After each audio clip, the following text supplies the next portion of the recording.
Hi friends, welcome to relax recipes. இன்றைக்கி நம்ம மிளகு குழம்பு எப்படி வைக்கலான்னு பார்க்கலாம். இந்த குழம்பு பார்த்திங்கன்னா இதுக்கு காய்கறிகளே தேவையில்லை.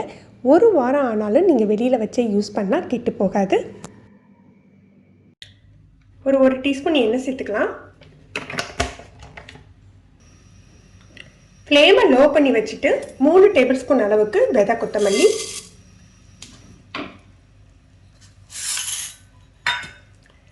2 டேபிள் ஸ்பூன் கடலைப்பருப்பு, 1 டேபிள் ஸ்பூன் மிளகு, ஒரு அரை டேபிள் ஸ்பூன் அளவுக்கு ஜீரகம். இதுக்கு மிளகாய் வத்தல் நிறைய சேர்க்கக்கூடாது. மிளகோட காரம் தான் ஜாஸ்தியாக இருக்கணும். 1 அல்லது 2 வத்தல் மட்டும் சேர்த்துக்கோங்க. இதை நல்ல வாசம் வந்து சிவக்கிற மாதிரி வறுத்தெடுத்துக்கலாம்.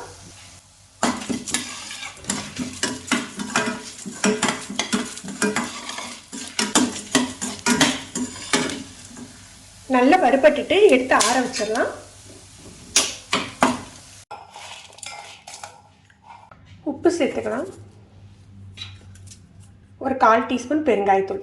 முதல்ல இதை திரிச்சுக்கலாம். சின்ன எலுமிச்சம்பழம் அளவுக்கு புளியை எடுத்து ஊற வச்சுருக்கேன். இதில் நார் கொட்டையெல்லாம் எடுத்துகிட்டு இதோட சேர்த்து அரைச்சிக்கலாம். இல்லை உங்களுக்கு வந்து நார் ஜாஸ்தியாக இருக்கிற மாதிரி இருந்ததுன்னா இந்த புளி தண்ணியை மட்டும் சேர்த்து அரைச்சி எடுத்துக்கோங்க.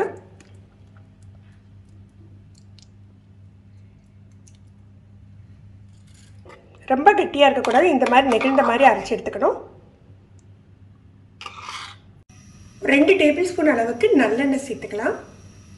கடுகு, உளுத்தப்பருப்பு, கடுகு பொரிச்சாக்க வெந்தயம் சேர்த்துக்கலாம். 1/4 டீஸ்பூன் வெந்தயம், கருவேப்பிலை,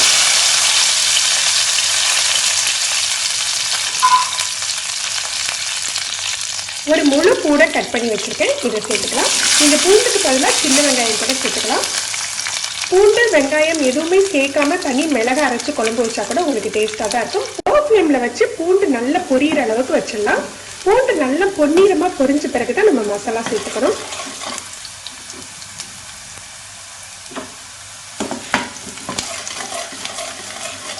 நீங்கள் ஒரு 2-3 நாள் தான் வச்சுருக்க போகிறீங்க அப்படின்னா கொஞ்சமாக கூட எண்ணெய் சேர்த்துக்கலாம். நம்ம ஒரு வாரம் வரைக்கும் கெட்டு போகாமையே வச்சுருக்கணும்னா ஒரு 2 டேபிள் ஸ்பூன்லேருந்து 3 டேபிள் ஸ்பூன் வரைக்கும் நல்லெண்ணெய் சேர்த்துக்கணும். பூண்டு நல்லா பொரிஞ்சுட்டு இப்போ நம்ம அரைச்சி வச்சுருக்க மசாலாவை சேர்த்துக்கலாம்.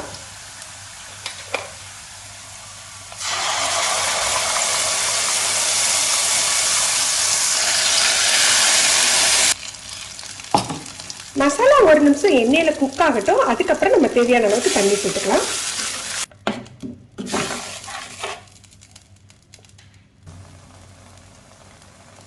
இந்த ஸ்டேஜில் ஒரு அரை டீஸ்பூன் சாம்பார் தூள் இல்லது நம்ம குழம்பு மிளகாய் தூள் சேர்த்துக்கலாம். இது வந்து ஒரு எக்ஸ்ட்ரா டேஸ்ட்டுக்கு தான். நீங்கள் தனி மிளகு குழம்பா வைக்கிறதுனால வச்சுக்கலாம்.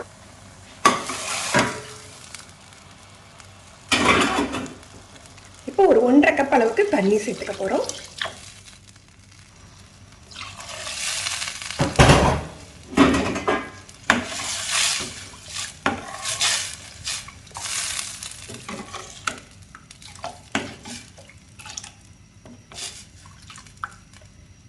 உப்பு காரம்லாம் செக் பண்ணிவிட்டு நம்ம லோ டு மீடியம் ஃப்ளேமில் போட்டுடலாம். எண்ணெய் பிரிஞ்சு கட்டியாகிற வரைக்கும் இந்த குழம்பு அடுப்புலேயே இருக்கணும்.